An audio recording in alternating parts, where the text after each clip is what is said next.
नमस्कार। तो बचे हुए 25 क्वेश्चन हम देख लेते हैं। ठीक है, तो देखिए सबसे पहले मातृत्व लाभ संशोधन अधिनियम 2017 के संबंध में एक बार फिर से देखो, एक नया अधिनियम आ गया इसमें। तो इस वाले पेपर में क्या है कि यूपीएससी ने बहुत सारे एक्ट्स के बारे में पूछा। ठीक है, तो अब इसको देखिए। सबसे पहले क्या है, गर्भवती महिलाएं प्रसव पूर्व 3 महीने और प्रसव के बाद 3 महीने के लिए सवेतन अवकाश की हकदार है। इसका मतलब ये है कि कोई महिला प्रेग्नेंट है तो डिलीवरी से 3 महीने पहले और 3 महीने बाद तक, यानी टोटल 6 महीने का अवकाश इनको मिलता है। ये वाला स्टेटमेंट ये कह रहा है। देखो, 6 महीने का अवकाश तो मिलता है, पर उसके लिए ये नहीं होता है कि डिलीवरी से ठीक 3 महीने पहले और डिलीवरी के 3 महीने बाद आपको ये अवकाश मिलेगा। नहीं, वो डिपेंड करता है कि जो मदर है, जब उनको लगेगा कि मुझे अब अवकाश, ये छुट्टी लेनी चाहिए, तब वो छुट्टी जब चाहे तब ले सकती है। 6 महीने की छुट्टी उनको मिलेगी। ठीक है, तो पहला स्टेटमेंट यहाँ पे गलत है, ये स्टेटमेंट गलत है। तो जैसे ये गलत करोगे, ये वाला गलत हो जाएगा और ये वाला गलत हो जाएगा। आपके भी फैमिली में भी लाइक आपने देखा होगा, जो आपके जो काम करने वाली जो महिलाएं हैं, छुट्टी ली होगी उन्होंने। जैसे शायद फादर को 15 दिन की छुट्टी मिलती है और महिलाओं को 6 माह की। ठीक है, बट वो उसके लिए टाइम वो नहीं होता है कि आपको डिलीवरी से 3 महीने पहले से लेकर के और 3 महीने बाद तक ही मिलेगी। नहीं, ऐसा कुछ नहीं होता है। फिर देखिए कि शिशु गृहों वाले प्रतिष्ठानों के लिए जो माता प्रतिदिन कम से कम 6 बार शिशु गृह जाने की अनुमति देना अनिवार्य होगा। नहीं, ऐसा कोई सीन नहीं है। ऐसा एकदम वैलिड नहीं, इन्होंने एकदम अनिवार्य नहीं, मैंडेटरी नहीं है ऐसा कुछ, और ना ही ऐसा मतलब मस्ट नहीं है कि आपको जाना ही पड़ेगा। नहीं, ऐसा कुछ सीन नहीं है। तो ये भी यहाँ पे गलत होगा, 2 नंबर भी गलत है आपका।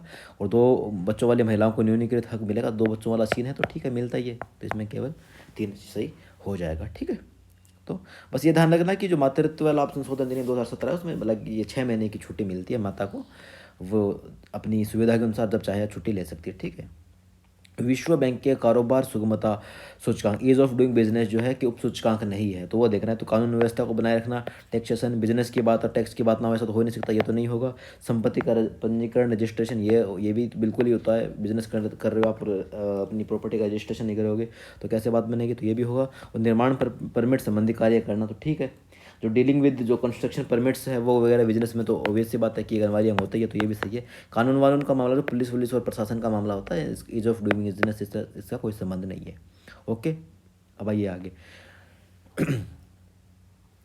भारत में निम्नलिखित में से किसमें एक महत्वपूर्ण विशेषता के रूप में विस्तारक उत्पादक दायित्व आरंभ किया गया था। ठीक है, विस्तारक उत्पादक दायित्व है। ठीक है, इसको अंग्रेजी में अगर आप पढ़ोगे तो अंग्रेजी में लिखा गया है, ये extended producer responsibility was introduce as an important feature in which of following. तो यहाँ पर अगर हम देखें, ढंग से देखें, तो पहला क्या दिया, सबसे आखिर देखिए, खाद्य सुरक्षा और मानक विनिमय 2011, ई अपशिष्ट 2011, पुनर्चक्रित प्लास्टिक निर्माण उपयोग 1919 और जैव चिकित्सा अपशिष्ट प्रबंधन और हस्तन नियम 1998। ठीक है, तो ये क्वेश्चन इंपॉर्टेंट है भाई, फिर से यूपीएससी इसको एज ए PYQ के रूप में इसको पूछ सकती है। ठीक है, तो इसमें देखिए एक्सटेंडेड प्रोड्यूसर जो क्या सीन है कि रिस्पॉन्सिबिलिटी है, उसका संबंध है ई अपशिष्ट से। अब देखो, हाल के कुछ वर्षों में ई अपशिष्ट जो है वो काफ़ी अच्छी खासी उस चर्चा में रहा है। ठीक है, ऑब्वियस सी बात है कि 2018-19 में पेपर हो रहा है, पुराने ईयर यहाँ पे दिए गए, इतने पुराने एक्ट यूपीएससी जनरली आपसे नहीं पूछेगी, वो भी इतना डिटेल वाले। ठीक है, जनरली जो इंपॉर्टेंट होते हैं वो तो हम देख लेते हैं, इंपॉर्टेंट ये भी है बट उतने चर्चा में नहीं रहते, ये बहुत क्लोज में है। ठीक है, अब सोचने वाली बात भी है ना कि इन्होंने 2011 के जो जो एक अलग अलग इन्होंने e waste management and handling rules 2011 दिया और एक फूड सेफ्टी स्टैंडर्ड रेगुलेशन जो है वो 2011 वाला दिया। तो मामला इन्हीं किन्हीं दो में फंसेगा। ठीक है, तो विस्तारक उत्पादक संबंधी दायित्व है, कहीं ना कहीं इसका मामला आपको ऐसा लगेगा कि कहीं फूड सिक्योरिटी और जो एकदम इनके जो स्टैंडर्ड रेगुलेशन है उससे संबंधित तो नहीं है, बट इससे संबंधित है नहीं है।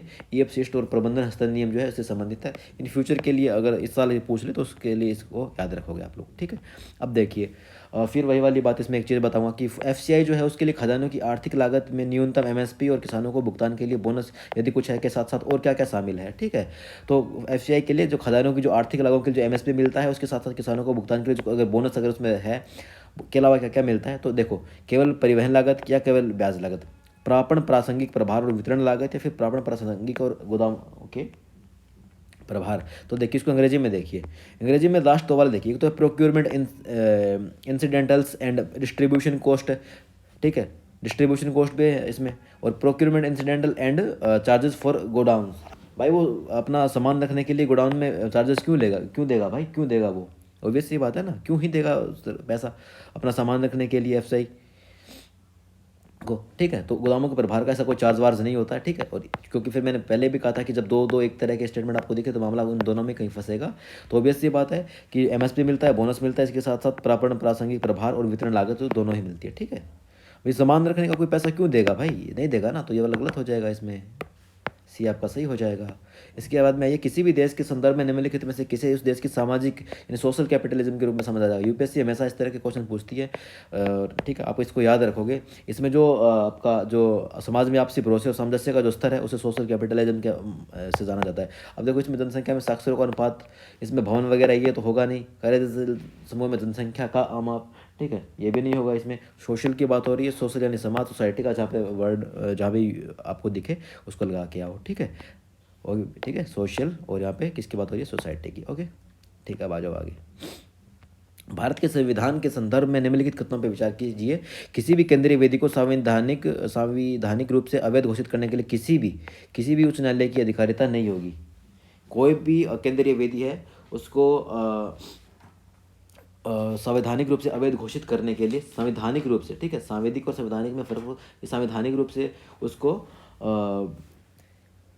उच्च न्यायालय की अधिकारिता नहीं होगी। क्यों नहीं होगी भाई, हाईकोर्ट की तो अधिकारिता होती है, बिल्कुल होती है, ठीक है। उसके बाद में भारत के संविधान के किसी भी संशोधन पर भारत के उच्चतम न्यायालय में सवाल नहीं उठाया जा सकता, बिल्कुल गलत है। इसमें दोनों स्टेटमेंट गलत है। इसको अंग्रेजी में अगर आप देखोगे, यहाँ पे फिर आपका एन नहीं आ रहा है, और यहाँ पे फिर देखिए यहाँ पे कैन नॉट वाली बात हो रही है, ये फिर नेगेटिव जा रहे हैं, ठीक है। दोनों ही गलत है, यहाँ पे ऐसा कुछ सीन नहीं है यहाँ पे।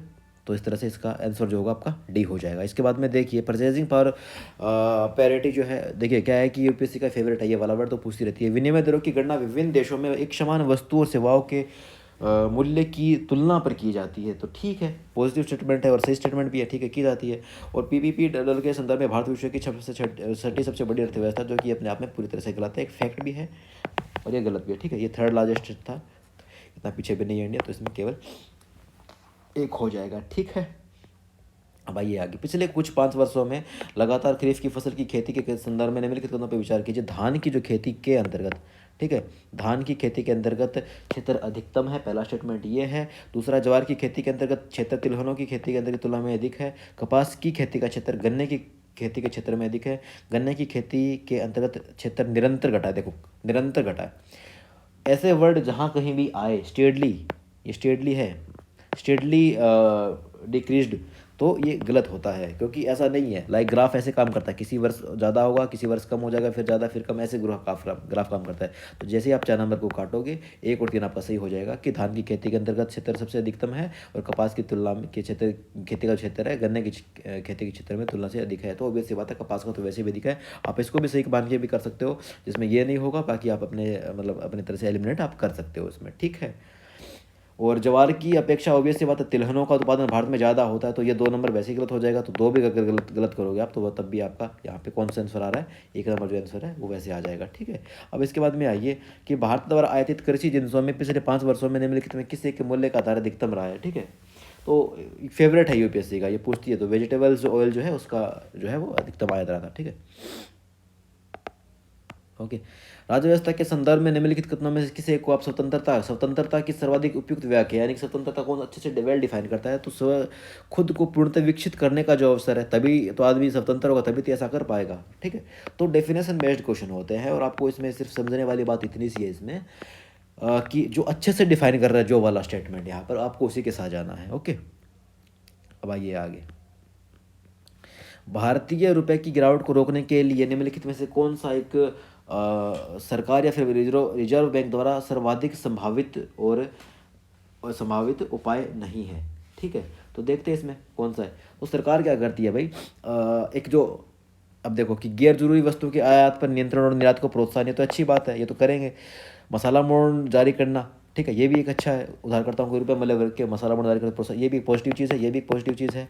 और जो विदेशी वाणिज्यिक उधारी है उससे संबंधित दशाओं को आसान बनाना, जिससे कि उधारी कम हो, ये भी एक पॉजिटिव चीज़ है। पर्सनल मौद्रिकशील नीति का अनुसरण करना, ये क्या करेगी, ये डेफ्रिशिएट करेगा, ठीक है, ये क्या करेगा, डेफ्रिशिएट करेगा, ठीक है। इसलिए यहाँ पे जो सबसे नेगेटिव स्टेटमेंट जो है वो ये वाला है कि पर्सनल मौद्रिक नीति का जो अनुसरण है वो यहाँ पे नहीं हो पाएगा, इसलिए ये वाला इसमें स्टेटमेंट गलत हो जाएगा। ठीक है, रिजर्व बैंक जो है वो सर्वाधिक सर्वाधिक संभावित उपाय इसमें से कौन सा नहीं है, किसको, रुपए की गिरावट को रोकने के लिए आप प्रशंसन मौद्रिक नीति अपनाओगे तो उससे क्या क्या रुपए की जो वैल्यू है वो कम ही होगी।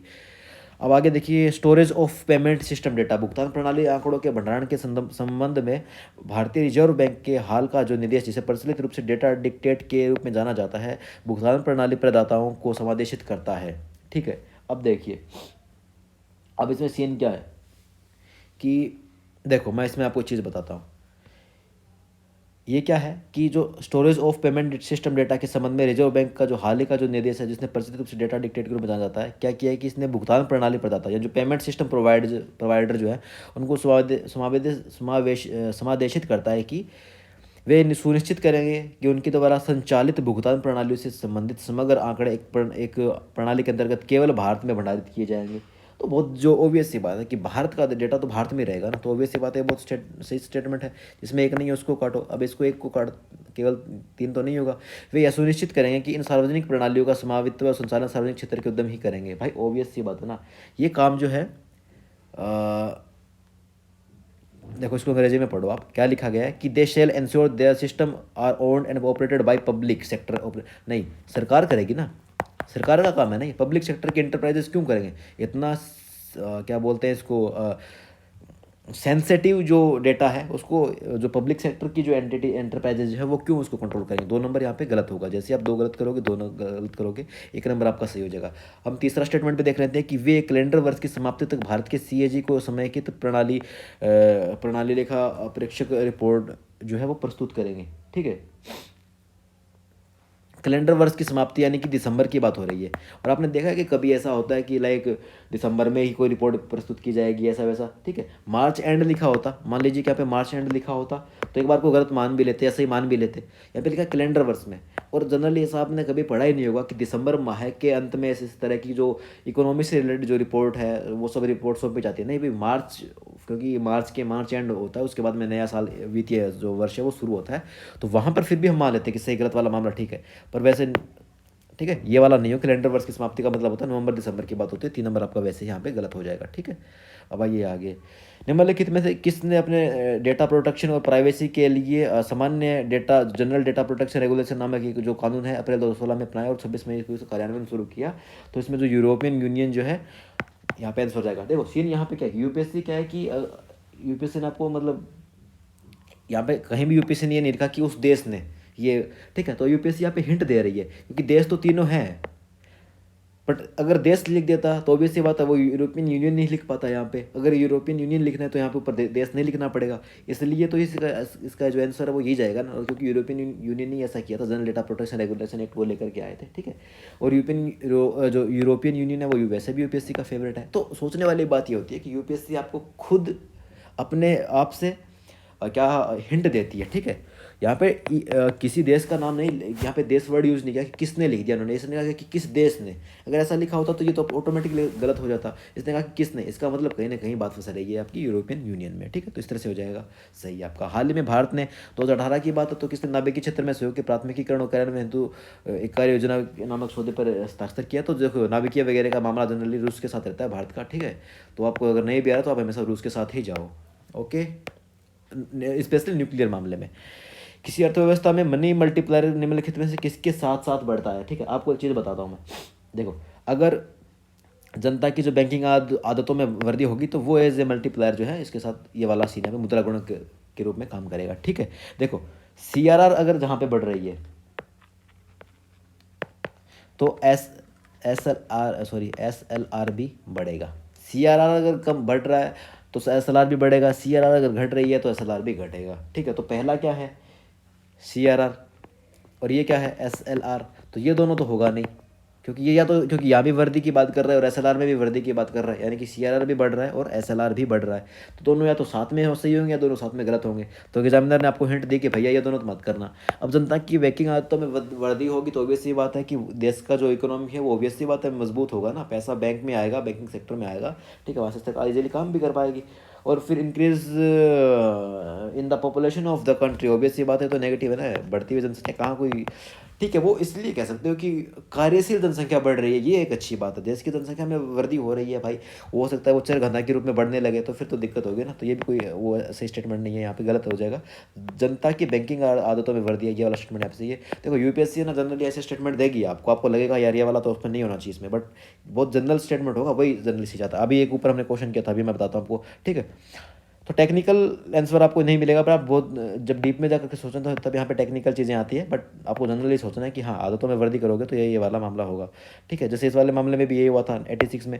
और इसके अलावा शायद हमने अभी कोई क्वेश्चन जैसे ये वाला है स्वतंत्रता वसूली, तो डेफिनेशन बेस्ड थे क्वेश्चन, ठीक है। तो अभी ये देखो ये है जो सोशल कैपिटलिज्म वगैरह है। तो इस तरह की जब चीज़ें आती है ना आपके सामने, तो आपको बहुत ईजी स्टेटमेंट के साथ साथ जाना होता है, ओके। मनोरंजन हेतु डिजिटल प्रौद्योगिकियों के संदर्भ में निम्नलिखित पर विचार कीजिए कि संवर्धित जो एगमेंटेड रियलिटी है, एआर जो है, में एक छद्म वातावरण सर्जित हो जाता है जो भौतिक संसार से पूरी तरह कंप्लीटली, ठीक है। यहाँ पे ये गलत है भाई स्टेटमेंट, ठीक है, आपको ध्यान में रखना है। और वर्चुअल रियलिटी में क्या होता है कि इसमें कंप्यूटर द्वारा सर्जित प्रतिमाएं वास्तविक जीवन की वस्तुओं और परिवेशों को प्रक्षेपित करती है। यहाँ पे क्या किया है इन्होंने, इंटरचेंज कर दिया, वीआर को एआर कर दिया, यानी कि वीआर को तो इन्होंने एआर की जगह लिख दिया और एआर की जगह इन्होंने वीआर की डेफिनेशन लिख दी, ठीक है। जो एआर है उसमें ये सब होता है, और वीआर में क्या होता है, वर्चुअल रियलिटी में क्या हुआ कि आप बिल्कुल उस भौतिक संसार से पूरी तरह से एकदम अलग हो जाओगे। आपके सामने कुछ चलेगा, वो नहीं पहनते हैं आंखों के ऊपर वो एक बड़ा सा चश्मा जैसा होता है, ठीक है, ये उसी की बात कर रहा है, ठीक है। तो 2 और 3 यहाँ पे गलत हो जाएंगे, जहाँ 2 और 3 है उसको गलत करो। 3-4 में से देख लें कि एआर व्यक्तियों के संसार में रहने विद्यमान बनाता है तथा स्मार्टफोन और पीसी के कैमरे का उपयोग को अनुभव को उन्नत करता है, ठीक है, पॉजिटिव चीज़ भी है और ये काम करता भी है, ठीक है। तो जनरल स्टेटमेंट हो जाएगा, वीआर संसार से पृथक कर देता है, ऑब्वियस सी बात है, एक अलग धरती पर ले जाकर उसे पूर्ण निगमनता का अनुभव। जैसे नहीं होता कि 3D वगैरह आप देख रहे हो तो एकदम ऐसा लगता है कि सब आप भी उसी में घूम रहे हो, उसी दूसरी दुनिया में चले गए, तो वो वाली बात है। यहाँ पे 3 और 4 आपका जो है वो स्टेटमेंट यहाँ पे सही हो जाएगा। इसके बाद में देखिए क्या है कि जो डेनिसोवन जो है, डेनिसोवन क्या है कि आदि मानव का एक स्पीशीज था, ठीक है, उस समय ये चर्चा में था। इनमें से कौन सा एक अभिनव विकासों के संदर्भ में निम्नलिखित में से कौन सा एक कथन सही नहीं है। देखिए सबसे पहला क्या कथन है कि कौन सा कथन सही नहीं है, विभिन्न जातियों की कोशिकाओं से लिए गए जो डीएनए खंडों को जोड़कर एक कार्यात्मक। अब देखो विभिन्न जातियों के जो अलग अलग डीएनए उन्हें आप जोड़ करके आप नया एक फंक्शनल एक क्रोमोसोम यानी कि प्रकार्यात्मक गुणसूत्र बना सकते हो। इसका मतलब क्या हो गया कि 2 अलग अलग जातियों को लेकर के आप तो कुछ भी बना सकते हो ना। फिर अगर ऐसा हुआ हो सकता है तो ऐसा आज तक हुआ क्यों नहीं। इसका मतलब तो आप क्या कर सकते हैं, छिपकली से डायनासोर भी बना सकते थे। हो है कि नहीं बात, क्योंकि अगर आपके पास अगर सेल है उसमें डीएनए है उसमें क्रोमोसोम है और अलग अलग जातियों के, आपने शेर और आपने मतलब किसी आपने एक शेर और आपने बाज को मिला करके आपने एक तीसरा कोई और ही प्राणी बना दिया। ये तो ये कहना चाहता ना कि भिन्न भिन्न जातियों की, यानी कि शेर को लिया और बाज को लिया की कोशिकाओं से लिए गए डीएनए, इन दोनों का डीएनए लिया और आपने कुछ नया बना दिया। ये तो नए गुणसूत्र से तो कोई जीन तो बनेगा ही ना, उधर जीव तो बनेगा ही ना। और वो इतना खतरनाक हो जाएगा, सोच के देखिए उसके, वो भागता भी है, बाज की तरह दौड़ता भी है, वो कुछ भी करेगा। तो जो हॉलीवुड की फिल्मों में होता है कुछ कुछ वैसी सी यहाँ पे थ्योरी है ना ये। तो ये वाला स्टेटमेंट यहाँ पे गलत है और यही हमने पूछा, इसने पूछा कि कौन सा सही नहीं है, तो ये सही नहीं है। फिर आगे देखो, फंक्शनल प्रकार्यात्मक डीएनए का हिस्सा लेबोरेटरी में बनाया जा सकता है क्या, बिल्कुल बनते ही है, फंक्शनल में बनाया जा सकता है, ठीक है। इसके बाद में देखिए कि किसी जंतु से निकाले गए डीएनए को किसी हिस्से को जीवित कोशिका से बाल प्रयोगशाला में प्रतिकृत किया जा सकता है, हाँ करते ही है, हो ही रहा है लगातार। और पेट्री डिश में भी कोशिका का विभाजन करवाया जा सकता है, बिल्कुल होते ही है, ठीक है। तो सारे सही हो जाएंगे, उसमें वही वाला गलत है पहला स्टेटमेंट। इसके बाद में देखिए कि डिजिटल हस्ताक्षर क्या, यह एक इलेक्ट्रॉनिक अभिलेख है जिसे जारी करने वाले प्रमाणन अधिकारी की जो पहचान करता है। चलो इसको छोड़ देते एक बार। फिर क्या लिखा गया, इंटरनेट पर सूचनाएं सर्वर तक पहुंच के लिए किसी व्यक्ति की पहचान के प्रमाणन के रूप में होता है। देखो डिजिटल हस्ताक्षर ये नहीं होता, ये क्या है, आईपी एड्रेस नहीं होता, आईपी एड्रेस, ये उसकी डेफिनेशन है। तो 2 नंबर आपका गलत है यहाँ पे, 2 नंबर गलत, 2 नंबर गलत। इंटरनेट दस्तावेज पर हस्ताक्षर करने की इलेक्ट्रॉनिक पद्धति है, डिजिटल हस्ताक्षर ओबीएस सी बात है, और सुनिश्चित करना है कि मूल्य सदैव परिवर्तित है, ओबीएस सी बात है। ये वाला स्टेटमेंट यहाँ पे एकदम सही है, ठीक है। तो इसमें केवल 3 जो है वो सही हो जाएगा। यहाँ पे पहला आपका अधिकारी वगैरह की पहचान करता है, ऐसा कुछ नहीं होता। डिजिटल हस्ताक्षर आपने दूसरी तरीके वही है। परिधेय प्रौद्योगिकी वेरिएबल टेक्नोलॉजी के संदर्भ में परिधेय उपकरणों द्वारा निम्नलिखित में से कौन से कार्य निष्पादन किए जा सकते हैं। इसको एक बार हिंदी में देखो तो टेक्नोलॉजी बेस्ड वाला क्वेश्चन है, एप्लीकेशन बेस्ड क्वेश्चन सारे इसमें सही हो जाएंगे। कि जो वेरिएबल जो टेक्नोलॉजी उससे क्या क्या किया जा सकता है। तो इससे क्या होता है कि इससे आप जो लोकेशन आइडेंटिफिकेशन हो सकती है, ठीक है, वो कितना सोता है, स्लीप मॉनिटरिंग उससे हो सकती है, और कानों वगैरह की सुनने वगैरह की श्रवण दोष है तो वो भी हो सकता है। वो सही हो जाएगा इसमें। ठीक है, क्या क्या लिखा है देखो कि जो in the context of wearable, पहनने नहीं हो गया जिसको हम अपन पहन सकते हैं, जैसे पहने मैंने कोई हाथ में गैजेट पहन लिया तो उससे मेरी लोकेशन आइडेंटिफाई हो जाएगी। और मैंने कुछ ऐसा पहन लिया जो आँखों आँखों को ऐसा मतलब मेरी बॉडी में पहन लिया जो ये बताया कि मैं इतनी देर तक सो रहा था, बॉडी में कोई ऐसी चलने दौड़ने वाली एक्टिविटी नहीं थी। वियरेबल में तो जैसे घड़ी पहनी है मैंने, जो आजकल स्मार्ट वॉच नहीं आती, जैसे उसी की बात कर लो। और असिस्टिंग द हियरिंग, जैसे कानों वगैरह में डालते हैं ना, तो वो कानों में पहन लिया तो जिसको सुनना ही नहीं देता उसको फिर सुनने लगता, वही चीज़ें। तो एप्लीकेशन बेस्ड क्वेश्चन है, पहले ही बता चुका हूँ कि जहाँ आपको दिखे मतलब ऑल ऑफ दी अबो वो सही मारो, वही आंसर हो जाएगा। ठीक है, अब इसके बाद में आगे आ जाओ आप लोग। ठीक है, आरएनए इंटरफेरेंस, आरएनए जो टेक्नोलॉजी है जिसने पिछले कुछ वर्षों से जिसने क्या है कि लोकप्रियता हासिल की है, तो इसको देखते हैं। तो यह जीन साइलेंसिंग रोगोपचार के विकास में प्रयुक्त होता है, एक पॉजिटिव स्टेटमेंट है, रोगों का उपचार करने की बात कर रहा है इसीलिए इसकी लोकप्रियता हुई, तो ठीक है जनरल स्टेटमेंट है, एक नंबर सही है। तो इसमें यहाँ पे इसको गलत करोगे तो नहीं होगा। इसे कैंसर की चिकित्सा में रोगोपचार विकसित करने हेतु प्रयुक्त किया जा सकता है। ठीक है, अब देखिए कैंसर जो होता है वो किससे होता है, वायरस से होता है, और वायरस में क्या होता है, आरएनए होता है। इसलिए तो इसको यूज़ करेगा ना, क्योंकि जिसमें आरएनए होगा तो आप उसी टेक्नोलॉजी का यूज़ करोगे ना। तो यहाँ पे ये वाला स्टेटमेंट सही हो जाएगा। तो जिसमें दो नहीं है उसको भी काटो, तो 1, 2 और 4 आपका सही हो जाएगा। इसे हार्मोन प्रतिस्थापन रोगोपचार में प्रयुक्त किया जा सकता है, नहीं ऐसा नहीं होता है, ऐसा आप इसका नहीं कर सकते आरएनए का हार्मोन वगैरह से नहीं। ठीक है, और इसके अलावा क्या है, किसी ऐसी फसल पादपों को उगाने के लिए प्रयुक्त किया जा सकता है जो विषाणुजनक, वो भी बताया ना मैंने कि आरएनए में, विषाणुओं में क्या होता है, आरएनए, विषाणु में डीएनए नहीं होता है। आप याद रखोगे विषाणु में डीएनए नहीं होता है। तो क्योंकि विषाणुओं में आरएनए होता है इसीलिए इस टेक्नोलॉजी का यूज किया जाता है किसी विषाणुजनक रोगजनकों से प्रतिरोधीता उत्पन्न करने के लिए, ताकि उस पर अटैक ना हो। ठीक है,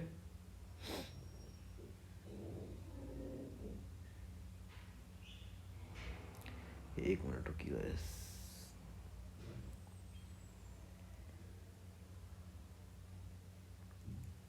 ठीक है, तो इसमें 1, 2 और 4 आपका सही हो जाएगा। अब आइए आगे। हाल ही में वैज्ञानिकों ने पृथ्वी से अरबों प्रकाश वर्ष दूर ब्लैक होलों के विलय का प्रक्षेपण किया है। इस प्रक्षेपण का महत्व क्या है? ठीक है, ब्लैक होलों के विलय का इन्होंने प्रक्षेपण किया और इसका महत्व क्या है? तो यूपीएससी ना जनरली क्या कि जो अपने ग्रेविटेशनल जो वेव जो होती है उसका मतलब इससे अभिज्ञान हुआ। ठीक है, जो ग्रेविटेशनल वेव होगी फिर वहाँ पे ग्रेविटेशनल फोर्स के बारे में भी आपको मालूम पड़ेगा, है ना। तो इस तरह से जनरली आपको ऐसे से बहुत जेन्युइन से स्टेटमेंट के साथ आना है। सिंगुलरिटी वगैरह अभी तक ऐसा कुछ मामला हुआ नहीं है। वार्म होल से जो होते हुए अंतरिक्ष की समानता की पुष्टि हुई हिग्स बोसोन कण का, तो हिग्स बोसोन भी नहीं होगा और इससे सिंगुलरिटी वाला भी नहीं होगा। इन दोनों में मामला फंस सकता है। नहीं आया तो आप याद रखना कि ग्रेविटी यूपीएससी का फेवरेट है, तो आप उसके साथ जा सकते हो। सूक्ष्म जैविक रोगजनकों में बहुत औषध प्रतिरोध होने के कारण क्या है, कहाँ, इंडिया में। ठीक है, इसका मतलब क्या है कि जैसे जो मल्टीड्रग रेजिस्टेंस होता है, ठीक है, उसका सीन पूछ रहा है कि ऐसा ऐसा क्या करने से क्या हो रहा है। ठीक है, कि कौन सा जो भारत में सूक्ष्म जैविक रोगजनकों में जो माइक्रोब्स जो है माइक्रोबियल पैथोजेंस जो है में बहु औषध प्रतिरोध के होने के क्या कारण है। ठीक है, कि एक टाइम के बाद उनमें उनके क्या है कि दवाएं जो है वो काम नहीं करती हमारी बॉडी पे। तो ऐसा क्या किस वजह से होता है? तो क्या कह रहा है कि कुछ व्यक्तियों में अनुवांशिक पूर्ववर्ती का होना, जेनेटिक्स वगैरह का इसमें कोई रोल नहीं होता। जेनेटिक्स में तो ये होता है कि एक रोग अगर किसी आदमी में है तो वो उसकी संतान में जा सकता है, ये होती है जेनेटिक्स, इसमें कोई रोल नहीं है। रोगों के उपचार के लिए एंटीबायोटिक्स की गलत खुराकें लेना, ठीक है, तो ये वाला ठीक है, गलत अगर आप लोगे तो एक टाइम के बाद में हो सकता है कि उससे रेजिस्टेंसी आ जाए और फिर वो असर करना ही बंद कर दे। ओके, ठीक है, ये हो गया। पशुधन फार्मिंग में प्रतिजैविकों का इस्तेमाल। अब देखो आपने क्या किया कि पशुओं को पाल रहे हो, आप उनके पशुओं को पाल रहे हो और उनको क्या कर रहे हो, प्रतिजैविक यानी कि एंटीबायोटिक खिला रहे हो। अब देखो एंटीबायोटिक खाया इन्होंने, एंटीबायोटिक खाया तो ये किस में इंक्लूड हो गया, ये फूड साइकिल में इंक्लूड हो गया। कैसे? मान लो कि आपने भैंस को क्या खिलाया, एंटीबायोटिक दिया। भैंस का दूध कौन पिएगा? आदमी। आदमी के अंदर भी तो फिर वो जो इन्होंने एंटीबायोटिक दी उसका उस दूध के थ्रू वो आएगा ना, असर करेगा ना। और हो सकता है एक टाइम के बाद में जो पशु ने जो भैंस ने जो एंटीबायोटिक लिया है वो इतना पावरफुल रहा हो कि मनुष्य में आने के बाद मनुष्य में अब एंटीबायोटिक असर ही नहीं कर रहा हो। ठीक है, तो रेजिस्टेंसी आ गई हो। ठीक है, तो फूड साइकिल में आ गया। इसी चक्कर में क्या है कि ये ठीक है। और कुछ व्यक्तियों में चिरकालिक रोगों की बहुलता होना, ऐसा कुछ नहीं है, ये इसको सीधा कभी भी वो एंटीबायोटिक यूज ही नहीं होता है। ठीक है, चिरकालिक रोग का मतलब होता है जो लोग लंबे लंबे चलते हैं, जैसे अस्थमा वगैरह होता है ना, वैसे रोग। तो आपका यहाँ पर के क्या होगा कि 4 नंबर गलत हो जाएगा। तो 4 नंबर ये गलत, ये गलत, 1 नंबर अपन ने वैसे ही गलत कर दिया। 2 और 3 यहाँ पे क्या होगा, सही हो जाएगा। इसके बाद में देखिए कि क्रिस्पर केस9 की बात कर रहा है, यूपीएससी का बहुत ज़्यादा फेवरेट है। ये आणविक कैंची होती है, जो आणविक कैंची होती है क्या होता है, ये लक्ष्य संसाधित जीन संपादन, जो टारगेटेड जो जीन एडिटिंग होता है उसमें प्रयुक्त क्या होती है, आणविक कैंची होती है, जीन को काटने का काम करती है। ठीक है, ओके। अब आइए आगे, निम्नलिखित में से कौन सा कथन सही नहीं है। अब देखिए क्या है, क्या सीन है इसमें, वो देखिए कि जो हेपेटाइटिस वी है विषाणु काफ़ी हद तक कौन सा सही नहीं है, सही नहीं है वो पूछा है। हेपेटाइटिस वी तो काफ़ी कुछ एचआईवी की तरह संचारित होता है। ठीक है, दोनों है वो संक्रामक रोग है, एक से दूसरे में जा सकता है, यौन संसर्ग से और अपने ब्लड एक से दूसरे में अगर ट्रांसफ़र किया तो उससे भी जा सकते हैं, और दोनों लगभग, इसलिए ये नहीं कहा कि एकदम वही, काफ़ी कुछ तो यानी ठीक ठाक पर संभावना है। तो ये वाला स्टेटमेंट तो सही है, मतलब ये तो गलत नहीं होगा। ठीक है, हेपेटाइटिस सी का कोई टीका होता है जबकि बी का कोई टीका नहीं होता, ऐसा नहीं है, इन्होंने इंटरचेंज कर दिया। क्या है कि बी का तो टीका होता है पर सी का ऐसा अभी तो कोई ऐसा है नहीं सीन, तो ठीक है, ये वाला गलत होगा। सार्वभौम रूप से यकृत बी और सी विषाणुओं में संक्रमित व्यक्तियों की जो एचआईवी संख्या जो है एचआईवी से संक्रमित संख्याओं की तुलना में कई ज़्यादा है। तो बी और सी से जो संक्रमित है उनकी संख्या जो एचआईवी से संक्रमित है उनकी ज़्यादा है। ठीक है, और स्पेसिफिक इन्होंने नंबर नहीं दे रखा इन्होंने कुछ भी। ठीक है, इन्होंने ये नहीं कहा कितने लाख कितने ज़्यादा, इसका मतलब ठीक है, स्टेटमेंट सही है। कई गुना, कितने कई गुना, ये नहीं लिखा उन्होंने। और इसके बाद में देखिए कि यकृत स्रोत यानी कि हेपेटाइटिस बी और सी से विषाणुओं से संक्रमित कुछ व्यक्ति में अनेक सालों के बाद तक लक्षण नहीं दे, सही बात भी है। बहुत सारे व्यक्ति ऐसे होते हैं जिनमें हेपेटाइटिस बी और सी के जो लक्षण कई सालों तक आते नहीं, बाद में आते हैं जब वो बिगड़ने लगता है। ठीक, तो ये वाला स्टेटमेंट भी यहाँ पे मतलब क्या बोलते हैं, ये वाला स्टेटमेंट भी यहाँ पे सही है, ये वाला स्टेटमेंट भी सही है, और ये वाला स्टेटमेंट भी सही है। यहाँ पे गलत जो स्टेटमेंट है वो होगा ये वाला। ठीक है, इस तरह से देखिए। अब हमने क्या किया है, अब देखो एक चीज़ और मैं बताता हूँ, यहाँ पे देखो सेवरल टाइम्स लिखा है, इन्होंने एग्जैक्ट टाइम नहीं, सेवरल टाइम्स, तो ठीक है सही जाता है एक बार। और मैंने लिखा है यहाँ पे, मैंने भी जनरली पॉजिटिव होता है, सेवरल भी पॉजिटिव होता है। अब देखिए हमने बहुत सारी चीज़ें देखी, इसमें देखो सारे एक्ट ही एक्ट आ रहे थे। फिर जब आप क्वेश्चन को करोगे तो आप एक ही पैटर्न को देखोगे, या तो केवल 3 जा रहा होगा, लाइक फॉर एग्जांपल लाइक 1 और 2 जा रहा होगा, मतलब सारे एक साथ सही नहीं जा रहे होंगे।